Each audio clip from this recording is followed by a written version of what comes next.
you in your entire life. And he hasn't, and he never will.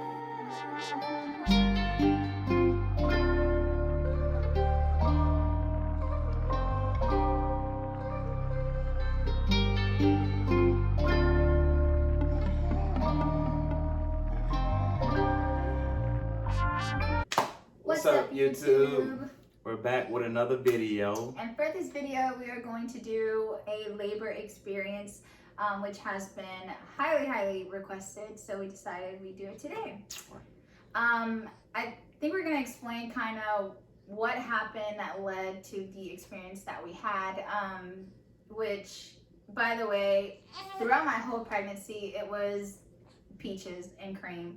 I didn't have no complications, nothing. It was up to when I was 32 weeks is whenever I started to get a little bit of swelling. So I went into the ER and they told me that I was actually dilating.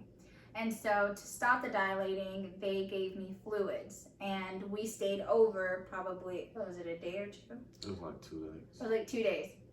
So during that time, they gave me so much fluids and elevated my legs to kind of stop the swelling. Well, it made it worse. They elevated and gave me all those fluids that it kind of like all stayed in one place. And so before I went home, I was literally swollen from like hip down. And they had put me on bed rest and they just said, you know, go home, rest, because obviously they didn't want me to have the babies just yet. They wanted me to have them after 35 weeks, or at least make it to 35 weeks so the babies wouldn't go to NICU. So we went home. I was in so much pain. I couldn't walk. It hurt to shower. I couldn't shower alone. I needed Ben's help. Basically to do everything. I was just in bed, or honestly, I wouldn't even sleep in bed.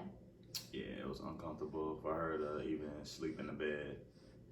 I had to sleep on the couch. He was in bed and I had to sleep on the couch. Like, that's how swollen I was. And when I say swollen, I don't mean just like my feet. Like, it was literally hips and down, if you guys can imagine. So it was a lot of swelling. So they said that it would go down. I just needed to ice and elevate. So I continued to do that, but it wouldn't go down. It would not go down at all.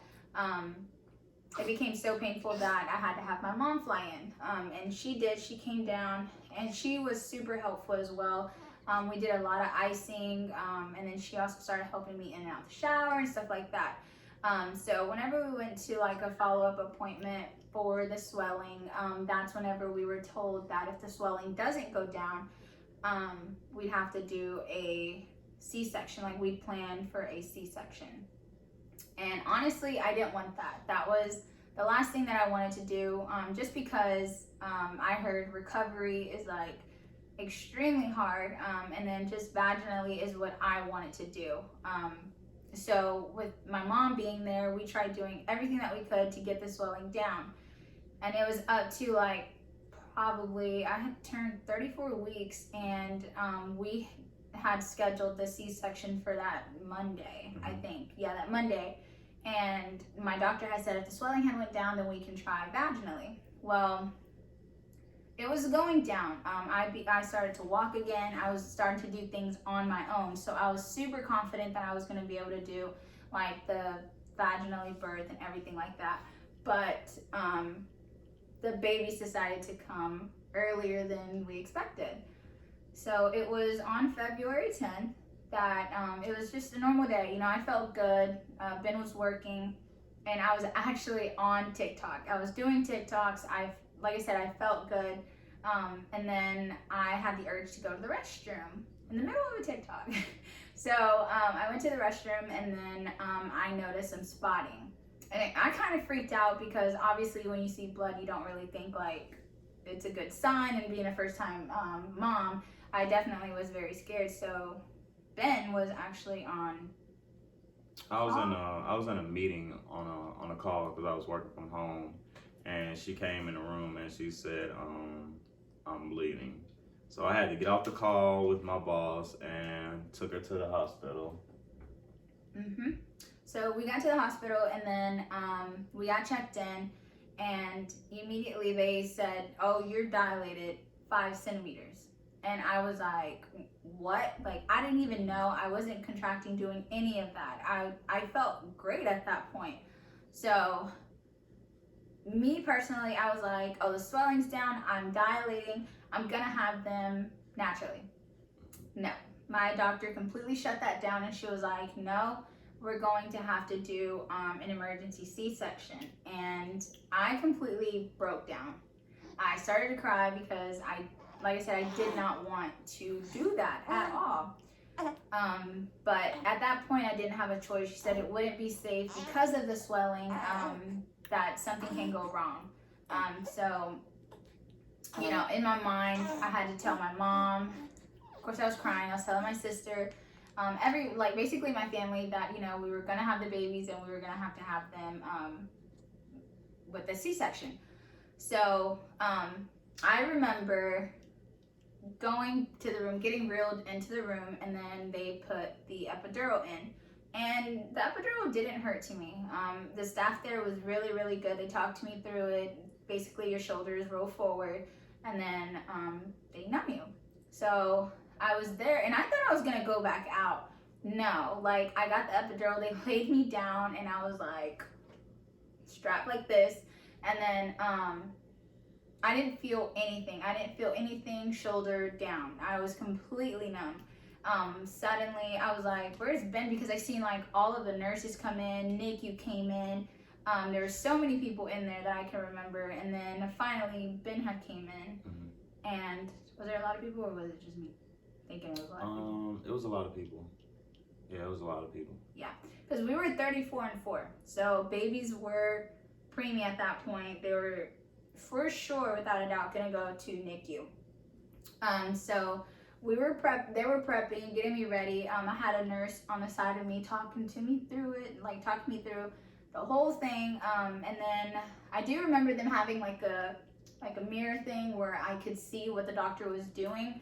And I was looking at some point until I completely zoned out. Like, all I felt was tugging. I felt tugging and I felt some pressure. And then by the time you know it, it was super quick. It was super, super quick. I had a plan to like delay the clamping. I had like I wanted my birth to be, you know, a certain way, and it wasn't at all. Ben didn't even get to like cut the cords, right? No, I didn't even get to cut the cords at all. No, and I think it's for like there's a reason why during C-sections, you know, the dad doesn't cut the cord. I'm not exactly sure why not, but he didn't get to do that. I didn't even get to do skin to skin with them after they were born.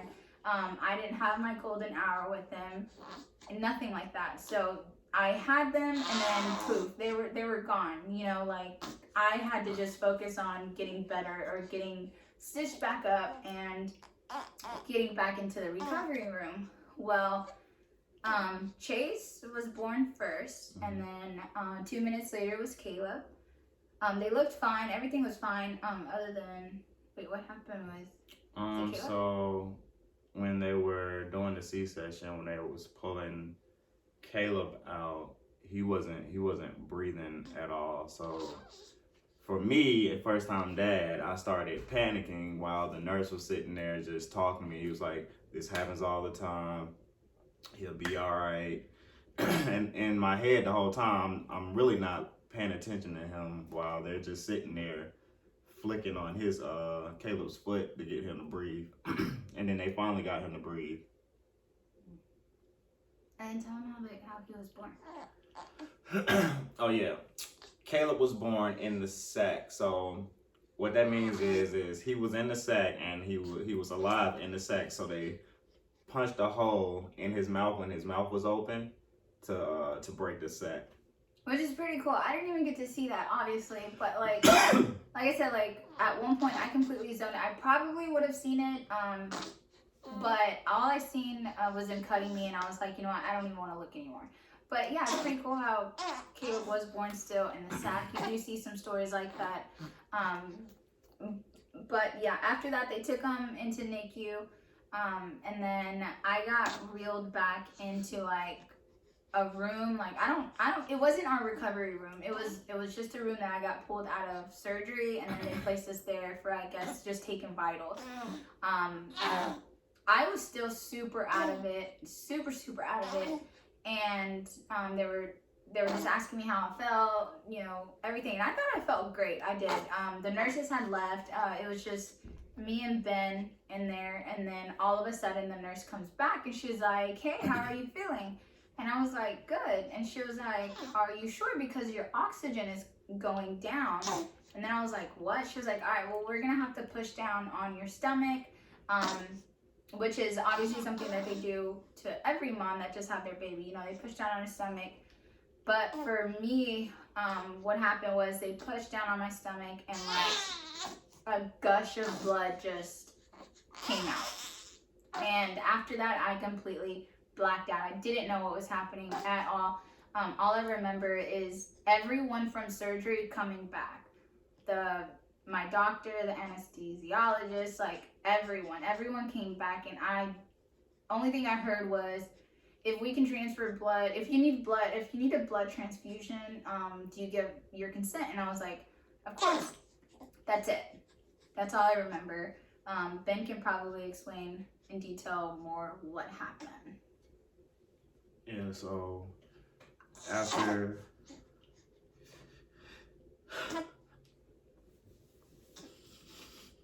Oh, baby.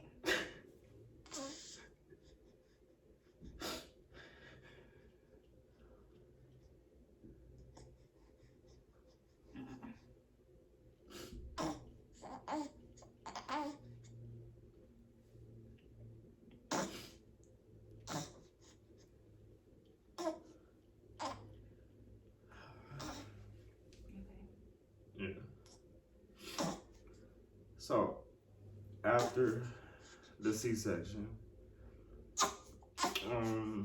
the nurse came in and asked Lala if she was okay, and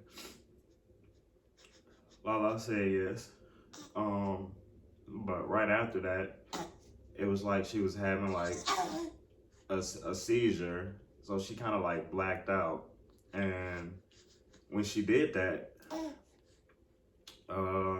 the doctor came. They called the doctor back. They called the anesthesia doctor back, and I saw a whole bunch of blood and blood clots come out of her. And immediately the nurse looked at me and knew I started panicking. And I was asking if she was gonna be all right. They said yes. The doctor and everyone came back, and they got her back. They got her back out of from being blacked out and everything, and from there they just kept pushing on her stomach to make sure that all the blood clots and everything came out. And I don't know, it was rough for me. She was out of it most of the time. Like it was rough. Yeah, and so what they did was, after that, they said I had a hemorrhage. I had to go back into surgery, and they had to place a balloon inside of me, and that, you know, helps with the blood clots and the bleeding and stuff like that. So it was like I had to go through it all over again. I had to get, they put a mask on me, and immediately when they did that, the doctor had asked what was my name, and I told her. And then after that, I was in the recovery room, just like that. I like woke up and I looked at Ben and I was like, "What happened?" And he, you know, he was still very like confused, not confused. I wouldn't say he was confused. He was just full of emotion as well, because, you know, this had happened so fast and I was just not there completely. So up until that point, I still hadn't seen the babies. Well, I did see the babies, but the picture that I have on my phone, I don't even remember taking. So I had just came out of surgery, and I guess they reeled me to like where the babies were, and then I went to the room. I don't really know, just because I was full of all his medicine. but like I said, I didn't get the experience that I wanted. That I wanted us to have with the babies. It took me probably until that night to go and see them, just because they had got moved from one unit to the next because they were above weight. Chase was born 6 pounds, And 3.5 ounces, 19 inches, Yeah. and then Caleb. Caleb was at 5 pounds, 11.7. So we went to go see them, and Nikki was awesome. You know, the only thing I didn't like is the fact that we had an hour to go visit them. That's it. Yeah, we literally had an hour, and that was it. And they were clocking it. Like once we came in, and yeah, it seemed like we was in there for like 5 minutes. Yeah, it was really tough. We didn't wake up that day thinking that we were gonna have the babies, but now that, like, looking back, I'm like, I'd do it all over again.